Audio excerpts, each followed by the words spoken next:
Hey guys, I'm in the Great Hall for the People, and let's talk about the economy today, shall we? When you think of a country's economy, what's the first thing that pops into your head? Perhaps it's the GDP. And I bet many who are watching the two sessions share this feeling with me that that GDP target, that figure in the government work report is the item that we want to know. Now we have that figure for 2023, around 5%. There are two factors that people need to be aware of when talking about GDP target. First, it's the actual mathematical estimation of a country's economic change. Second, it projects an image.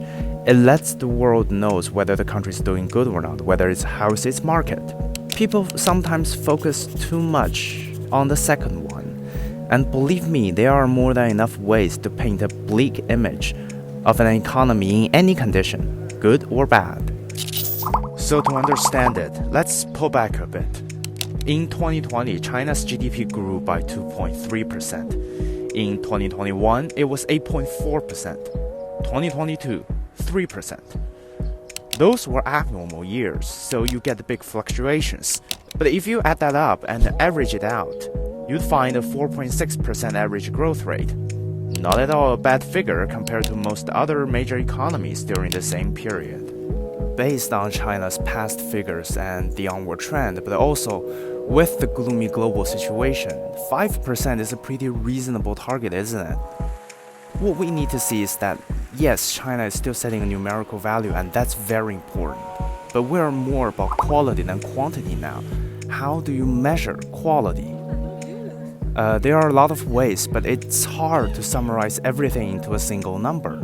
Take patents, for example. In 2022, China had registered more than 4.2 million valid invention patents.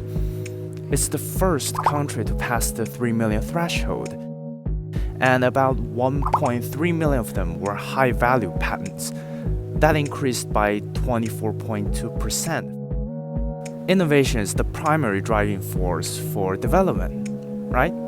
And who does development benefit? Me, you, others here? It's the general public. It's everybody. Then, if we look at the climate. In 2021, China's CO2 emissions per unit GDP dropped by 34.4% from 2020. And in 2022, it further reduced 2.26 billion tons of domestic carbon dioxide emissions. That's also an increase in quality, isn't it? China is the world's largest 5G network. Its 5G users account for 80% of the world's total. That's also a quality, isn't it, given that we basically live on our smartphones these days? I mean, case in point. I'm filming this now and I can just send it out right after I hit the end button because the internet is good and the connections is perfect. And then there are other issues like food security, for example. China's grain production has stabilized at more than 1.3 trillion jing for 7 consecutive years. And it aims to keep at that level for 2023.